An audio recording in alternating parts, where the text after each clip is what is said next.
Metachromatic leukodystrophy has been one of the most difficult of the diseases to really make a difference with. And in no small way, Dean and Teryn Suhr moved the field forward, pushing not only for effective treatment, but also providing all kinds of support for patients and their families. And the sort of people that I've known now for perhaps the better part of a quarter century. They came to Britain many times, and they did their best to bring awareness of the condition, which is, of course, much needed, but also to update people, bring them all together to be advocates for better therapies, quicker therapies, better diagnosis and awareness in every way.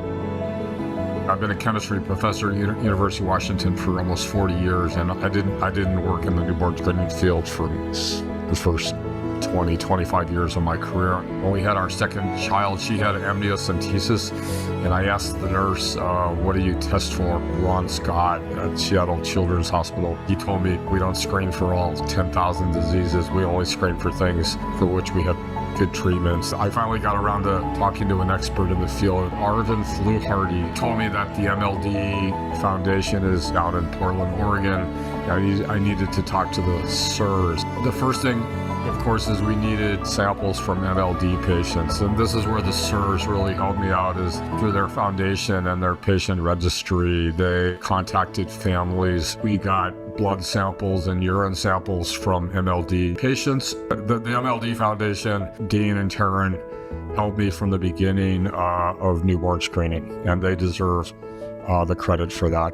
Their ability to, from scratch, start a foundation that does all the things that they wanted to do, patient support, advocacy for treatment, those are the things that they really have accomplished. Thank you, Dean and Teryn, for making this possible. I have great admiration for people like you, parents of kids that suffered from MLD, that don't walk away from this problem.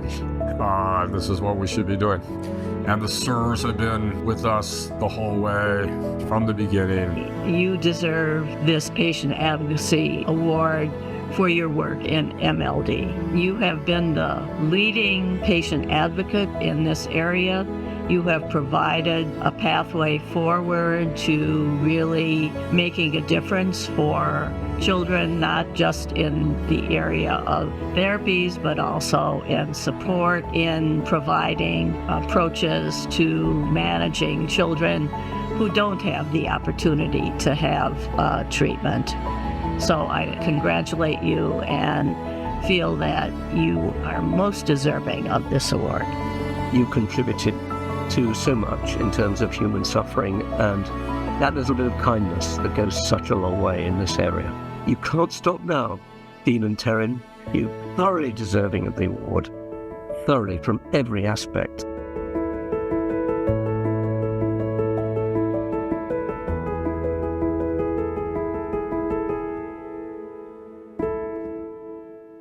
Well, thank you for all your tremendous work over many, many years, all you've gone through, all of your diligence. Yeah.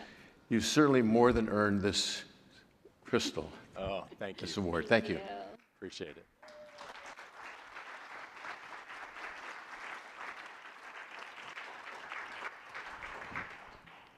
Wow.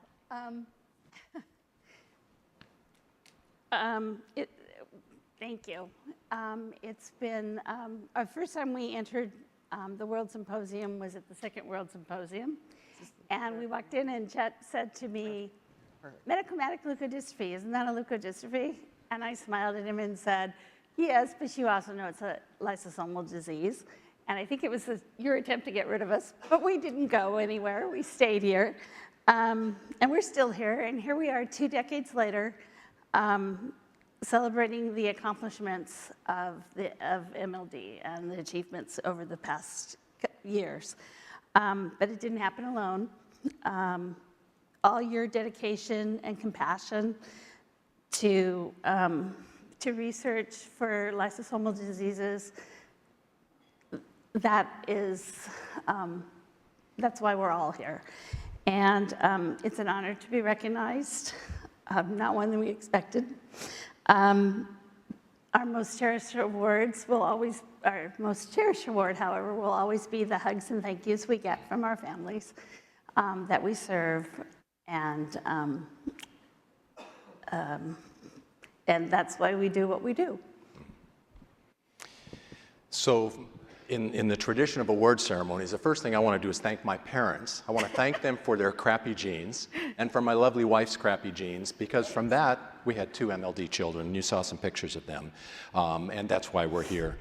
It was 20 years ago when we first met the gene therapy researchers, a group from Italy, and they were making a presentation around a room, and honestly, the bulk of the researchers there said, "That's crazy stuff. That'll never work." We stuck with them. We're excited that we're where we are with the FDA approval and Orchard getting an award, and Jim Wilson in his acknowledgement yesterday with the Brady Award. Likewise, as Professor Gelb pointed out, it was actually 18 years ago we started on newborn screening. It's been a long journey and not a straight road. We want to thank the awards committee and Dr. Whitley, who's stuck with us, as my wife says, for the bulk of this last 20 years. Most of all, the nearly 1,000 MLD families that we've had the pleasure of working with, many of which we've met personally, been into their homes and their houses. They've welcomed us and they've trusted us, and we appreciate that. The hundreds of researchers and the dozens, if not hundreds, of academic, industry, and regulatory and legislative partners that we've worked with as well. But to all of you, to the researchers, I just have a quick message. One, celebrate the little accomplishments. Every accomplishment matters. And in those times when you are working late to try and solve a problem or things didn't go right, we really appreciate that. Those little accomplishments will add up and make up for that. And most of all, know that your work is impacting lives, it's saving lives, and that's the most important thing. So thank you very much. We're humbled and we appreciate it. Thank you.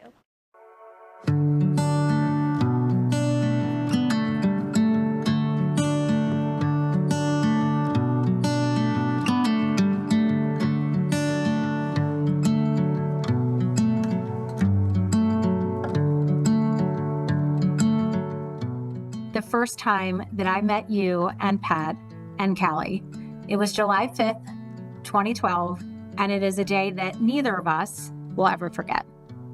You knew that I had nothing to offer. I had nothing to give you. You knew it and I knew it. But I don't think either one of us really predicted what was about to unfold over this past decade. And here we are, and there is a treatment for metachromatic leukodystrophy. And I have no doubt that that is due to the advocacy and the work that you have done to make that dream a reality.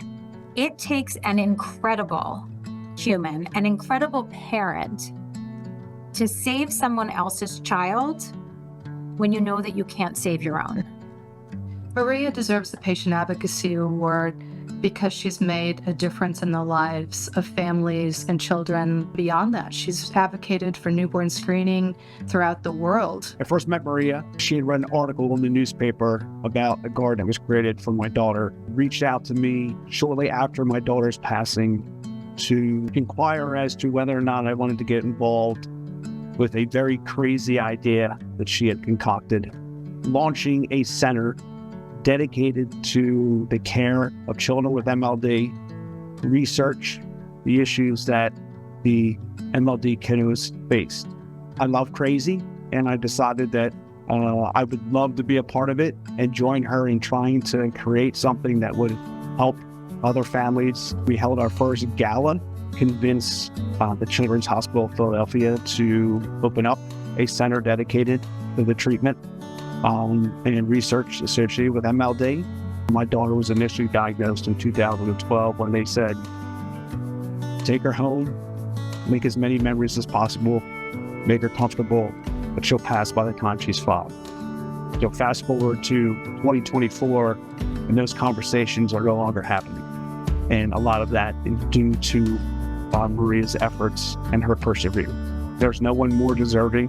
As far as I'm concerned, you have changed the world. We have been making and developing a gene therapy medicine for MLD. The more Maria's name was mentioned, it created a certain aura around her, and how positively my team spoke of her. I mean, she is a force of nature, and she really is the most extraordinary, advocate for the treatment of the condition and also for newborn screening. You can't get two greater achievements than what she's been able to do. Help get an approved, potentially curative therapy, and combined with that, she's been, a leading advocate of implementing newborn screening for MLD, and that is now being considered by the Rust panel. I can't think of anyone more deserving of this award than yourself. Your passion, your commitment, your belief, and your intelligence has led to so much for the MLD community. So Maria Kefalas is an amazing advocate, internationally renowned for her efforts, really across the spectrum of research, therapeutic development, and access. I think Maria's greatest achievements have really been to bring awareness of metachromatic leukodystrophy internationally. Has undoubtedly just changed the trajectory of this disease forever. And I know her daughter Cal would be so very proud of what she has done for that community.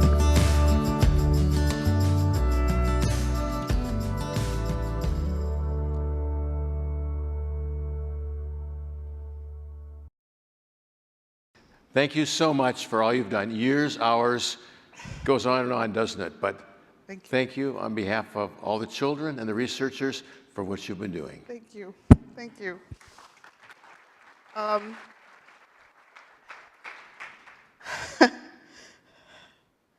a college professor, and I'm rarely left speechless.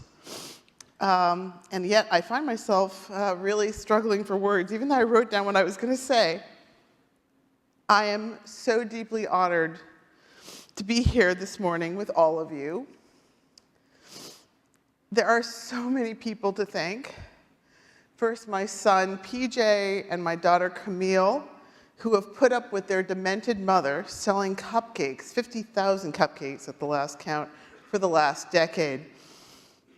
I need to thank Laura Dang, Mike Gelb, Paul Orchard, Andy Schenker, Amy Waldman, the incredible team at TGET, who were so brilliant and mad to try to pioneer this gene therapy back 20 years ago in Milan, and now the incredible team at Orchard Therapeutics who has fought for this therapy so hard, even when it looked like we weren't going to make it.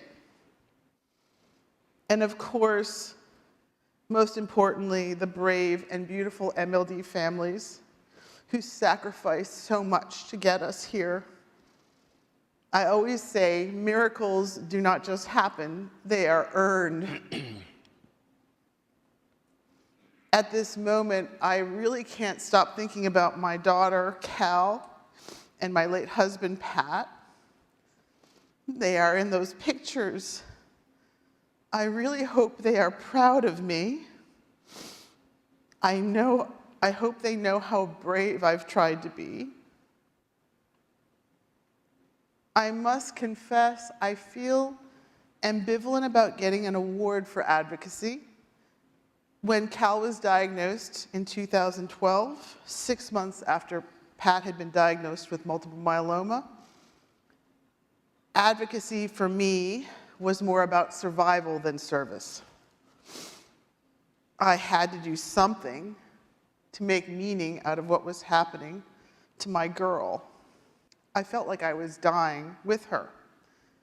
And yet, because of Cal and the people in this room, I'm standing here today. I was saved by the people in this room. More than that, I was granted the gift of witnessing so many miracles. And I'd like to talk to you about just one miracle that I experienced recently. Last November, I met Teddy Shaw. She is 3 years old. She was the first child to receive MLD in the United Kingdom. It's called MLD in UK. At 3, with MLD, Teddy should be nonverbal, feeding tube dependent, paralyzed, and dying. But because of Dr. Simon Jones and his amazing team in Manchester, who treated her with gene therapy, Teddy and I got to do something that should be impossible.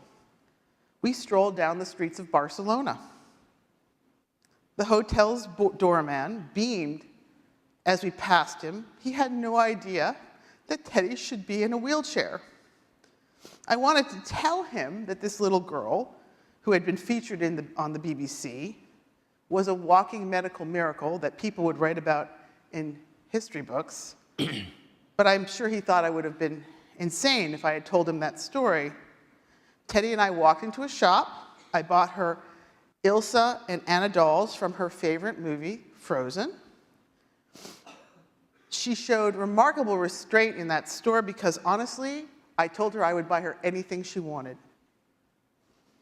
When I returned Teddy to her mom, Allie, Teddy hugged me. I will never forget my hour with Teddy. I remember what her tiny hand felt like in my hand. I remember what it felt like to have her arms wrapped around my neck as she thanked me and kissed me. Apparently, she told her mother that I'm the nice lady with big white hair, which is an accurate description. And for a moment, I was transported to this alternative reality where Cal was healthy and could hold my hand and hug me again. And somehow we were walking down a street in Barcelona. It was around this time I came to realize that my own advocacy was now coming to an end. I was both sad and relieved in this revelation. You see, Cal's story is not the one that matters anymore. Teddy is the future. I will confess it will be a relief not to share my daughter with strangers anymore. Cal will just get to be my little girl again. And at this moment, as I am passing on the baton, I wish I could declare the mission accomplished. The people in this room will have to keep fighting every single day because powerful forces are trying to say that the work we do isn't valuable. They will say, we cannot afford to save everyone. Worst of all, they will attack science and many of you as scientists. But when you are angry and scared and tired, please do what I do. Think of a beautiful 3-year-old girl walking down a street in Barcelona. Think about the miracle of that sight and keep working every day to make more miracles. Never let the world tell you who is worth saving. Thank you.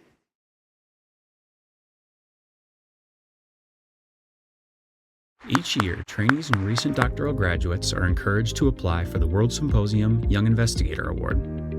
To increase opportunities for newer scientists to present their research, WORLDSymposium provides 10 Young Investigator Awards, open to all abstract categories, and includes a partial scholarship to attend WORLDSymposium 2025. Graduate students and those who are within the first 3 years after completing a graduate degree are eligible and must be listed as the first author on the submitted abstract. This year, 88 investigators in training submitted an application for the award by the October 1st, 2024 deadline, and the review process by the awards committee was difficult due to the excellent caliber of all the applications. WORLDSymposium would like to commend all 88 applicants for their hard work. Here are the 10 individuals selected to receive the 2025 WORLDSymposium Young Investigator Award.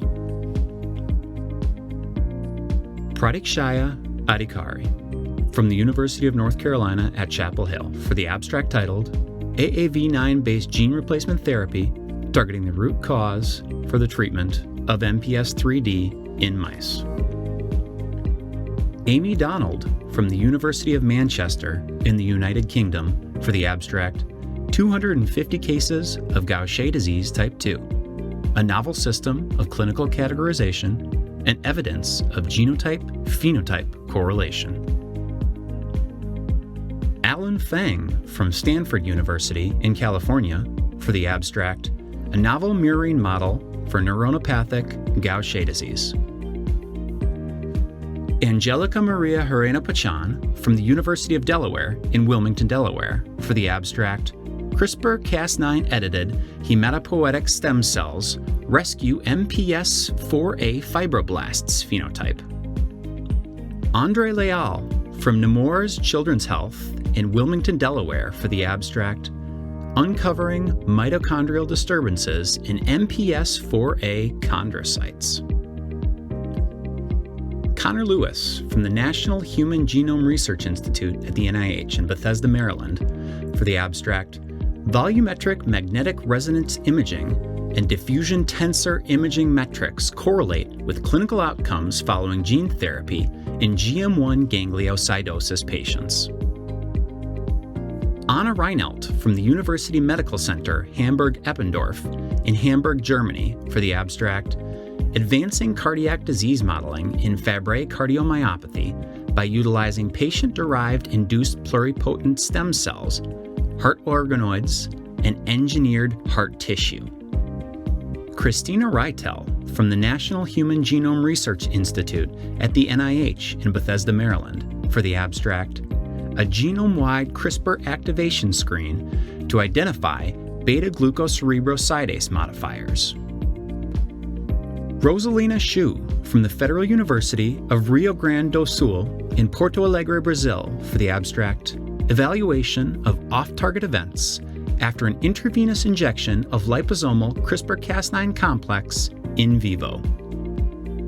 And our 10th recipient is Eva Zhukowska from the Washington University School of Medicine in St. Louis, Missouri for the abstract, treatment of dysphagia-associated pathologies in CLN3 deficient mice via gene therapy. Congratulations to all 10 WORLDSymposium Young Investigators for 2025.